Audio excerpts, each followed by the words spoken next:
Okay, so in this video, I'm going to take you through using one of my favorite current no-code builders, Lovable. And we are going to build a single one-page website. So I'm going to literally take you through with a project that I'm working on at the moment, show you end-to-end how I use this tool to build this website, and obviously how you can get the most out of using Lovable as well. So as you're watching this video, every single resource, every link, every tool that I share or talk about is going to be in the description down below. So that includes links to our school community, which you can join for free if you want lessons like this and plenty more.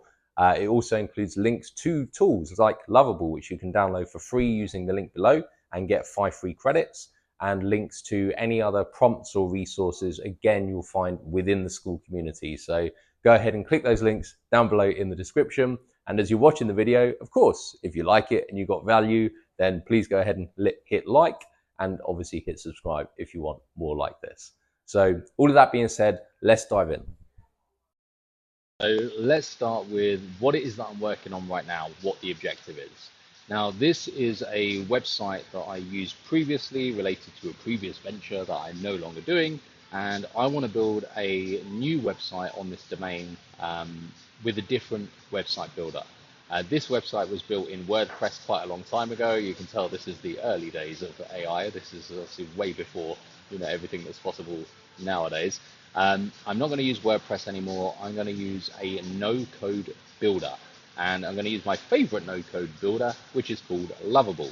There is a link to that in the description. You can go ahead and download that for free with 5 build credits if you click the link below and use that. Now, so objective, rebuild this website. As part of the design process, I often use a tool called Figma.com, which you can use for free. Again, this was the previous Figma workspace that I used for this particular website, so worth a quick mention. And another thing that I often do when I'm looking to redesign a website is I look at other sites for inspiration, and then I screen grab sections of those sites that I might want to use to inspire the sections of my site. Now, the next thing that I do is I start to think about what is the actual objective of the website that I'm trying to build. And this is where we start to get into the prompt structure. And I'm going to share again this prompt with you. The link in the description to my school community is where you will find this prompt resource along with a ton of other stuff. Again, just click in the description, look for the link to the school community. That is the AIpreneur Academy, which you will see here. So it's myself, my partner Amy, and we have a load of stuff in the classroom that's related to helping business owners get started with AI to create specific results in their business. But that being said, you'll find this resource in the school community link below. Now, what we're thinking about is what's the objective of this website? So who's it for? Who's going to land on this website? What is in it for them? So think through the lens of pain problems, results, pain problems, solutions, and results. And if you can filter every section of the website that you're going to create through that lens, it's usually going to make it a lot easier to essentially design a site that navigates somebody through to a final call to action. And that's really what we're doing here in this particular prompt. Now, every prompt that we use for basically starting a project or starting a build is always going to use this same 5-part structure. So we talk about this in the school community. Every masterclass that we do every week, we're always mentioning role, context, task, constraints, output. And what this basically does is it means that the prompt that you're giving to the particular AI is going to have the required components to generate a quality output, a quality result. Okay, so you'll notice as we go through this that it follows this format. Now, for using a no-code builder, there's often going to be some aspects that expand a little bit on these categories. So, for example, you'll notice brand guidelines isn't one of these categories, but this is going to fall under context, right? You're giving the builder information that's going to help it to keep the result that it generates in line with what you want. So we start with the task or the role and the role. So task and role. What is it you want it to do? And who do you want it to act as? as it progresses through this task. We then go into context. So for the site, I have overall brand guidelines. And by the way, quick side point, when I have a big prompt like this to start off a project, I use Markdown, which is this little formatting thing here, to basically break down the different sections of the prompt so it's easy to follow. So one hash, £1 represents heading 1, £2 signs like this represent heading 2. And so what that means is that the builder knows, okay, so brand guidelines is heading 1, and this is heading 2 under brand guidelines. This is heading 2 settings under brand guidelines. And then when we go to page sections, it goes, okay, this is a new section. This is heading 1 again. So we're talking about page sections. And these are heading 2. So this is the sections of the page that we're talking about. Okay, so it's a useful tip when you're structuring bigger prompts like this. So brand guidelines.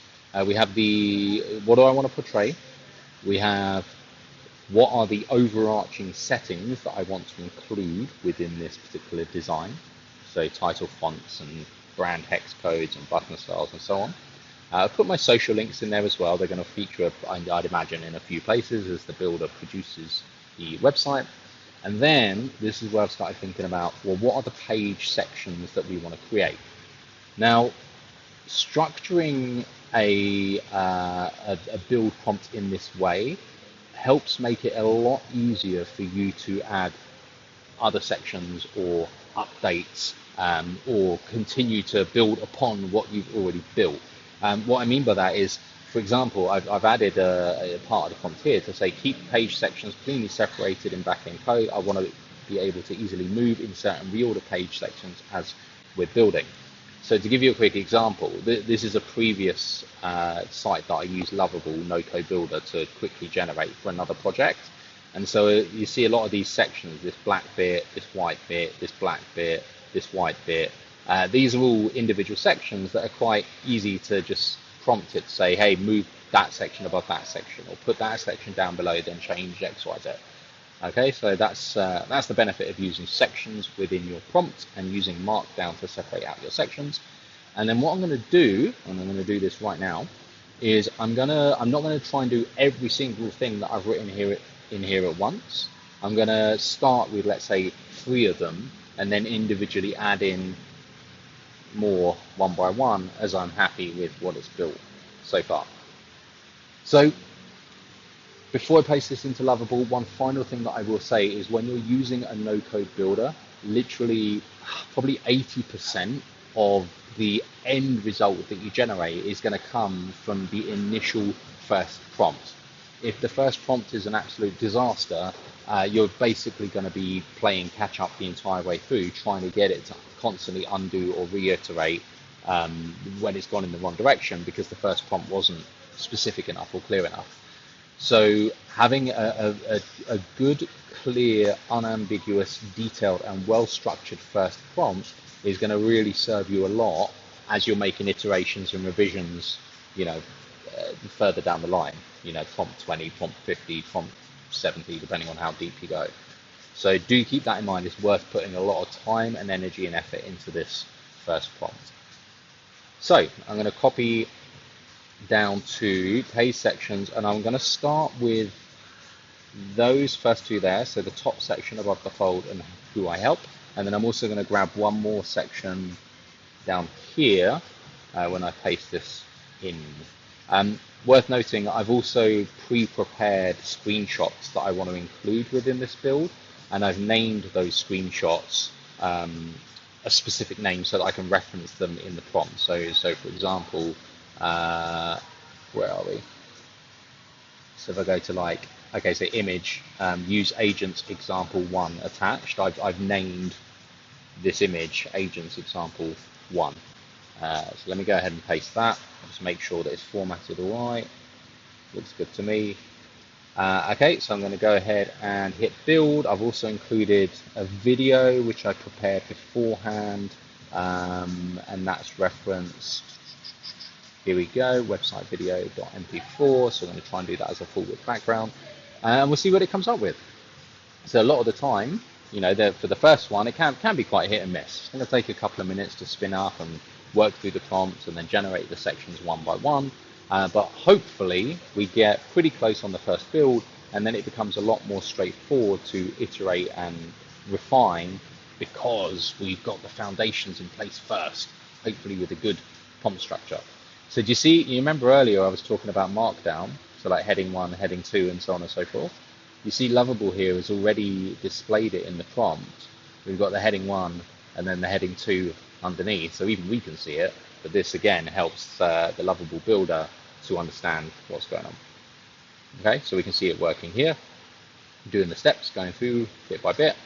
We'll give it some time and then we'll come back to the video when it's done.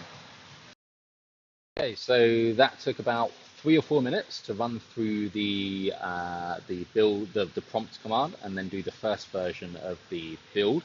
There's definitely some tweaks that we're going to want to make. It's kind of there's some bits pretty accurate, other bits not so much. So there's a header initially. I'm not a huge fan of how it's displaying the button. I probably want a little bit of shadow on the text in the button, maybe a little bit of embossing so it pops a bit more. Font's good, it's used the shadow that I instructed within the prompt correctly. We've got a Who I Help section, which is added down here.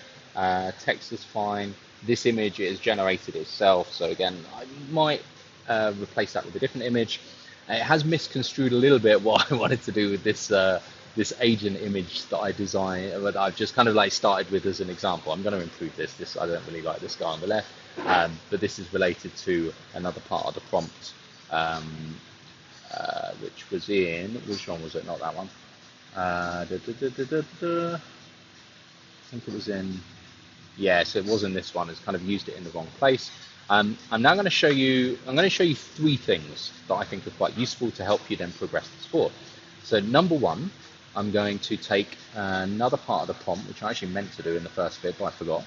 I'm going to put this bit, so that was just that, I think. CTA button, these, yeah, okay, cool. So I'm going to say, let me get the little recorder out the way, if it will let me move it. Okay. Add another page section below using the following guidelines. Now, by the way, because we've already prompted with the role context task constraints output format in the start, we don't need to reiterate that on every single prompt. So the role, it already knows what role, it already knows what the task is, it already has the context from the last message. What we're basically doing here is we're just saying, okay, now make this change using the previous context that we've put into the last prompt. Okay, so I'm just going to make sure, so add another page section below. Yeah, I do need to reattach the course images unless it has them above still. I'm going to try and reference what I've already attached. All of the previously attached course images are tasked for course, so use these within this section, and let's try that.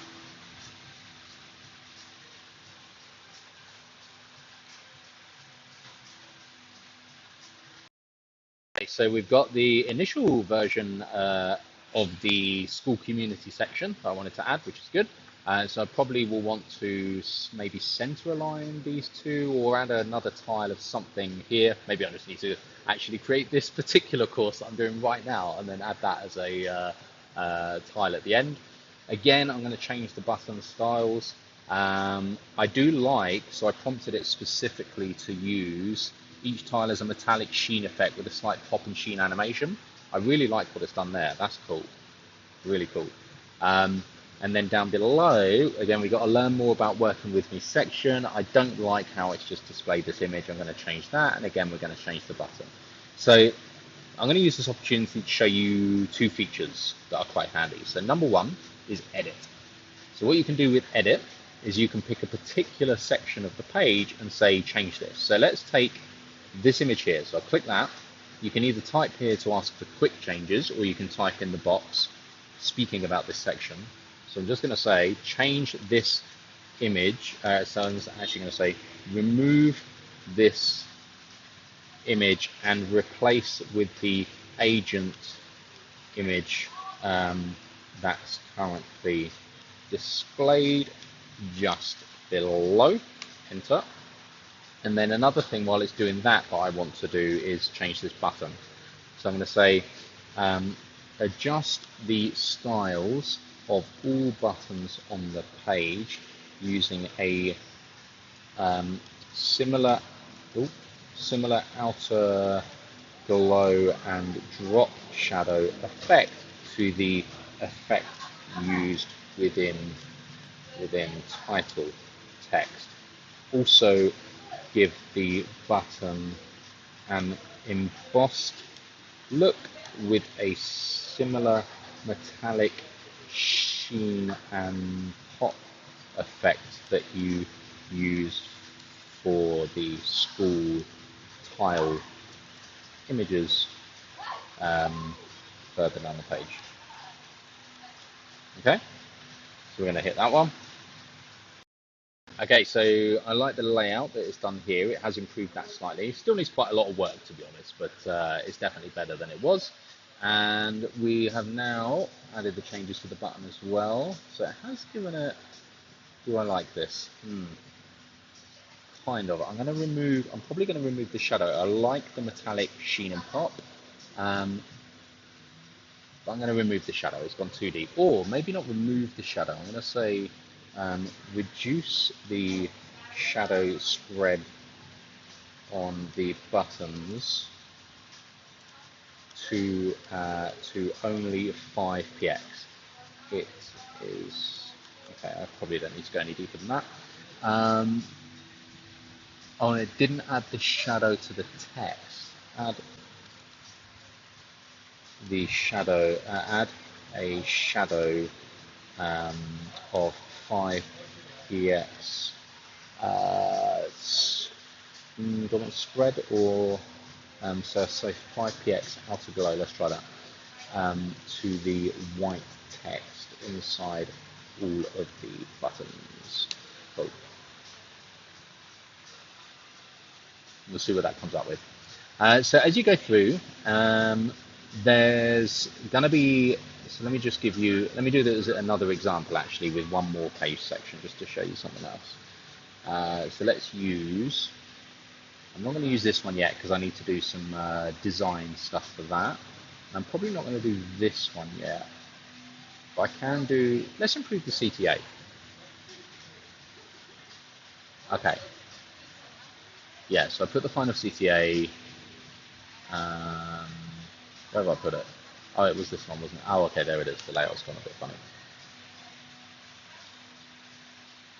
Yeah, good. All right, so let's find another page. I'm going to just screenshot this section that I used on a previous site, and I'm going to say in here, use the attached image as inspiration for a for the CTA down below. Make the section full width and add an inquiry form. Image attached. Also switch this section to dark background instead of light. And let's chuck this guy in here. There we go. And hit enter there.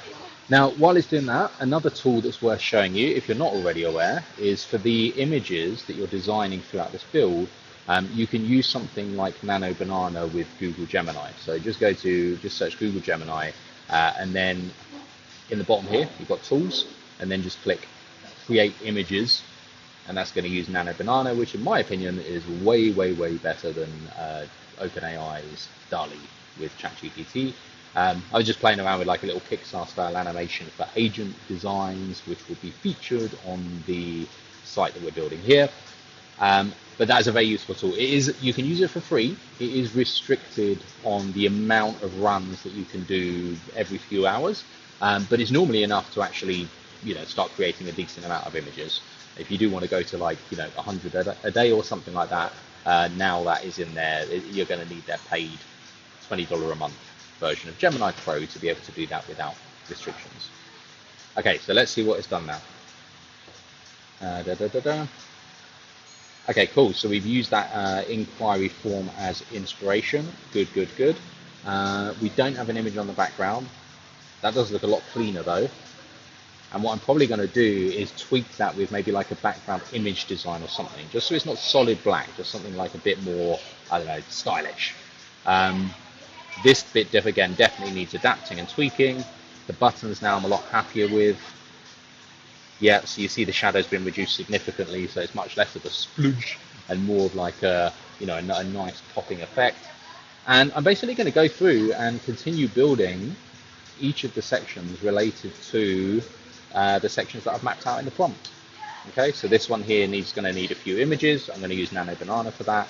This here, this is going to need some like animated style images. Again, I'm going to use Nano Banana for that. But once I've finished going through and building these different sections just by prompting Lovable to do that, what I can then do is just publish, and you're going to get a Lovable domain already, but you can quite easily add a custom domain. So in my previous build, the one that I just briefly showed you here, is very straightforward to add a domain to Lovable. So they have instructions in their help articles for literally all of the big domain providers, and it's way easier than it used to be. You don't need to go through you know, manually changing all the DNS records yourself and so on and so forth. Just follow their help guides, connect a custom domain if you want to use a custom domain, or if you just want to publish and get something live on the internet, you can just use the basic Lovable domain that you get anyway. But that's basically it. So then it's just a process of iteration, refinement, improving, but in terms of getting something live very quickly that's of a pretty decent quality, this is really my favorite tool at the moment to use. So all of that being said, I know I've gone through a bunch of different resources and stuff all in one video. So again, everything that I've mentioned is going to be a link in the description, and all of the resources that I've actually shared, they are free in my school community. So myself and my partner Amy, again, we help entrepreneurs learn how to produce high value results in their businesses using AI. So you can go ahead and join for free. Link is in the description down below. And of course, if you enjoyed this and you found it valuable, please do drop us a like and subscribe if you want to see more like this as well. All right, so I wanted to dive back in and do a recording now that I've actually finished the build, just to show you a few tips and tricks and things that I used along the way, and also show you the finished result. So let's dive back into Lovable. That is going to be the same Dan Holloway website that we've been working on. And then let's get the sidebar out the way so you can see. So we have a background image while the video loads. We've improved the buttons. We've got a Who I Help section. We've got example solutions we can implement.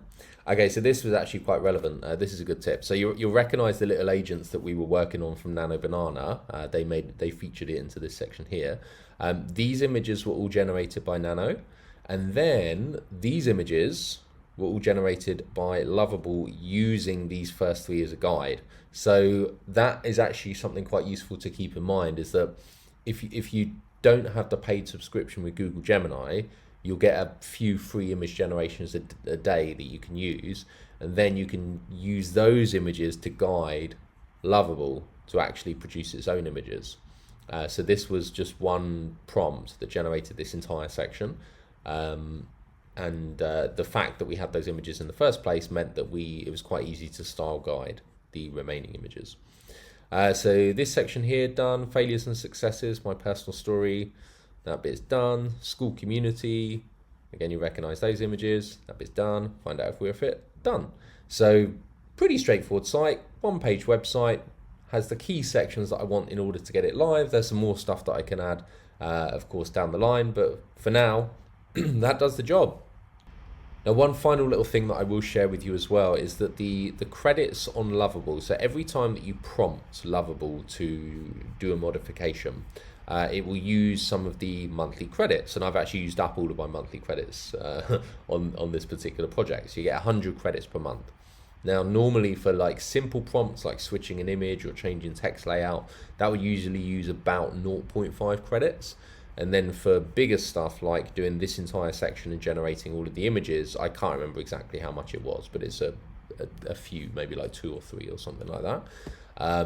So if you have some level of simple coding knowledge, you can actually make modifications to the code yourself for small stuff, and that doesn't cost any credits at all. So for example, let's say that I wanted to change this, let's say this text here. Okay, so I was looking at this. So what you do is you just grab a bit of the text, just copy and paste a bit. So just a small handful of possibilities. For sure that only appears in this one spot on the entire page. You then go into code, go search for that phrase, click into the file that it is located in, here you go. And then you can just edit that text from here.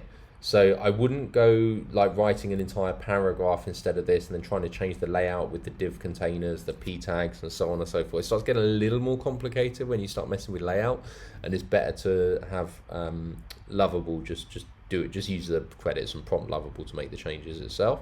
But for little things like, you know, these are just a small handful of possibilities. So every client is, say you want it to go different, for example, and every solution that we implement to offering conversions.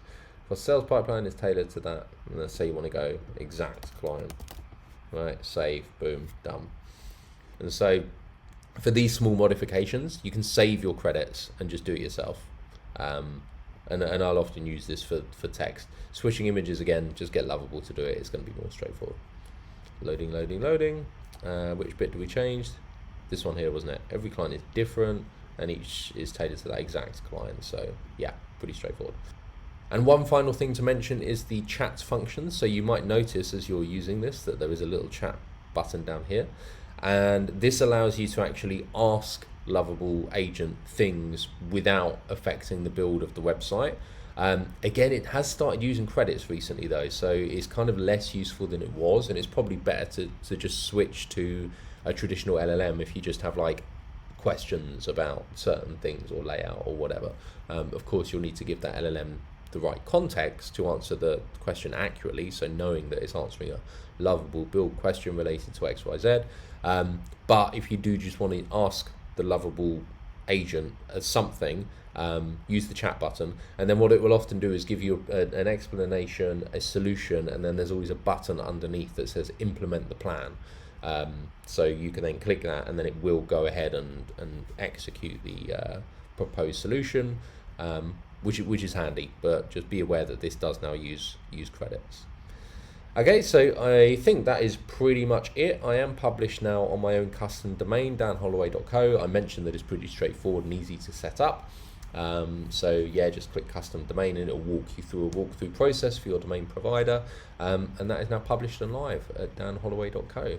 So really valuable tool, incredibly useful. The links for every single thing that I've talked about on this video are down in the description down below. So go ahead and click those links if you want to download or use anything I've talked about. And if you would like to join the school community for free, that link is in the description down below as well. So that's this community here that is literally featured on the very page that we're looking at, the AIpreneur Academy. So click the link to join for free. You'll find a ton of resources. These exact courses, these are in our school community right now, and based on the time you're watching this, maybe even more. So appreciate you watching. Hope this has been valuable. Please do like and subscribe, all the good usual stuff if you have enjoyed this and you want more like this, because there's plenty more to come. So that being said, all the best. Thanks very much, and I'll see you in the next video. Bye for now.